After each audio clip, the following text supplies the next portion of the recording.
शिवसेनेच्या 60 उमेदवारांची यादी तयार आहे असं मोठं वक्तव्य अंबादास दानवेंनी केलंय। यादीमध्ये असलेल्यांना निवडणूक लढण्याच्या सूचना देण्यात आल्यात असंही त्यांनी सांगितलंय। शिवसेना ठाकरे गटाची यादी ही नवरात्रीच्या दरम्यान घोषित केली जाणार आहे। संभाजीनगरमधल्या अनेक भाजपचे पदाधिकारी आता ठाकरे गटाच्या वाटेवरती आहेत असं सुद्धा दानवेंनी म्हटलंय। किती लोकांचे तुम्ही यादी तयार केली आहे आणि काय सूचना दिल्या त्यांना? हे पहा, तुम्ही सांगता 60, आम्ही 288 जणांची यादी तयार केली आहे। कित्येक ठिकाणी 1, कित्येक ठिकाणी 2, कित्येक ठिकाणी 3 अशी आमची यादी आहेच ऑलरेडी। यादी तयार आहे तुमच्याकडे? आमच्याकडे आमच्या पक्षाची तर यादी तयारच असते ना। सगळे सर्वेच, सगळी माहिती, आमचे संपर्क प्रमुख, आमचे विधानसभा प्रमुख, आमचे जिल्हा प्रमुख, या सगळ्यांशी मान्य उद्धवजींनी व्यक्तिगत बैठका घेतलेल्या आहे।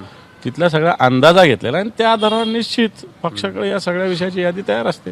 बरं, हे 60 उमेदवार आहेत का त्यापेक्षा अधिक आहेत? हे खूप आहेत, नुसते 60नी कसं काम होईल? 60 तर मागच्याच आम्ही जिंकलेल्या जागा आहे ना, त्याच्या पुढे जाऊ ना आम्ही काय तेवढंच थोडी थांबणार आहे? नाही, पण प्राथमिक तुम्ही जी यादी सूचना केलेल्या आहेत, तुम्हाला आमदारकीच्या निवडणूक लढवायची आहे, असे 60 उमेदवार आहेत का त्यापेक्षा हे पहा, व्यक्तिगत कोणालाही एकट्याला सांगता येत नसतं। मला समजून घेतलं पाहिजे की मला लढायचं आहे, मला माहिती असलं पाहिजे की कोण बाकी कार्यकर्ते कोण ताकदीचे। पक्ष काय लगे फार ऑफिशियली नाही तुला अंबादास तयारी करायची असं थोडं सांगत असतं। अंबादासनी ते समजून घ्यायचं असतं। तशा पद्धतीनं शिवसेनेत अनेक जणांनी समजून घेतलं नाही, ते त्यांच्या कामाला लागलेले आहेत। बरं, मराठवाड्यातल्या अमित शहानी 40 जागा या ठिकाणी 40 म्हणजे 30 जागा लढवण्याचा संकल्प त्यांनी केला आहे। हे पहा, 30 लढायचं त्यांना लढायला भेटतील न भेटतील मला माहिती नाही, पण भारतीय जनता पार्टीनं ज्या पद्धतीनं घोषणा केली की समोरच्यांचे कार्यकर्ते फोडा, बूथवरचे फोडा, उलट आम्हीच फोडले। परवा वैजापूरचे सगळे भारतीय जनता पार्टी आमच्याकडे आली, त्याच्या आधी पश्चिममधली सगळी भारतीय जनता पार्टी आली।